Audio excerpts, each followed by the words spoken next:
in the United States Air Force. I studied Russian linguistics. And after that, I was stationed in Berlin, Germany for 2 years. It was the height of the Cold War. I was a spook, basically. What we would do is eavesdrop on Soviet voice communications. When I was in Berlin, Ronald Reagan came to visit. He gave a speech over at the Berlin Wall. Mr. Gorbachev, tear down this wall. And I was standing right up front there. Yeah, it was kind of cool. After I got out of the military, I went to work for the National Security Agency. Sure enough, they took the wall down and put us all out of work. Had communism continued to flourish, I wouldn't have been out of a job.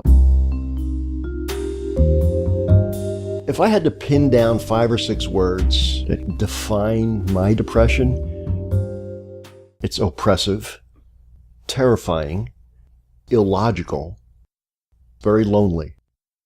It's overwhelming. You feel helpless. You feel as though it's eternal. It's never going to go away.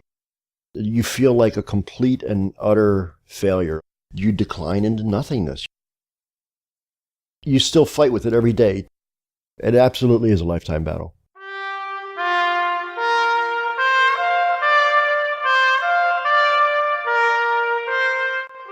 I'd always wanted to be an artist. I always wanted to paint. 40 years of age, I started taking some courses. It became an intense passion of mine. That's all I wanted to do was paint. A couple of years later, I had my first solo show, and I sold 14 out of the 22 paintings that I had in there. That show did change how I feel about being an artist. My paintings do represent what I love most about abstract painting. If I were to do an abstract piece hanging on a wall and ask 100 people what they saw, I'd get 100 different answers. So this is no longer a representation of the artist, but it's a representation of the viewer. It's what they see in the piece. It's very akin to looking into a mirror.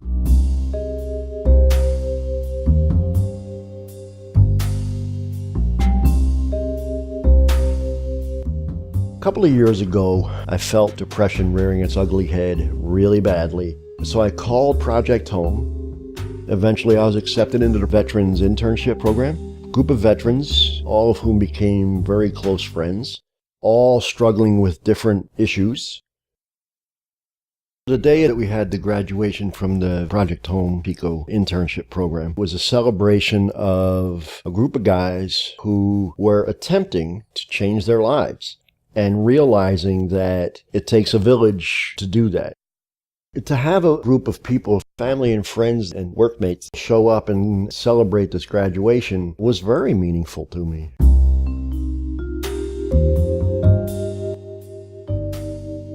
I just completed my apprenticeship with working film, which was arranged through the PICO Vets internship program and Project Home. They love my work and the leadership that I showed, so they've helped me get a job with a company that documents legal depositions. They also want me to keep working with them, recruiting and mentoring, supporting other vets who are finding their way. And it's all coming together. Project Home is directly responsible for getting me to where I am now.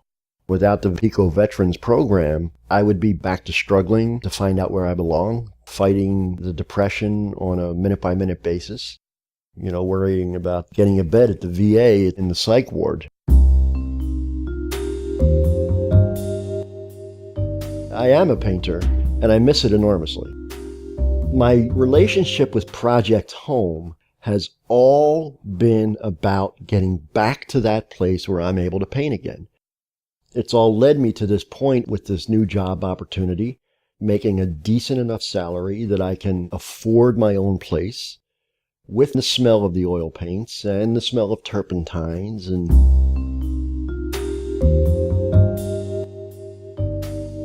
have come to realize over time that I'm not the only one out there that is having troubles. I'm convinced everybody out there is one paycheck away from being homeless. If you look at the faces of homelessness, they run the gamut of human suffering. We each have a responsibility, a human contract, if you will, to attempt to help somebody. The amounts of money that this country has are so enormous. There's absolutely no reason for anyone in this country to be without a roof over their head. If you have wealth, you have a responsibility to humankind to do something with it, cure something, fix something. I want to contribute, I want to be able to help people. I have no legacy. I'm not married. I don't have children. If you can touch the lives of others and help somebody somewhere along the line, maybe you do still have something of a legacy to pass on. Hopefully I can.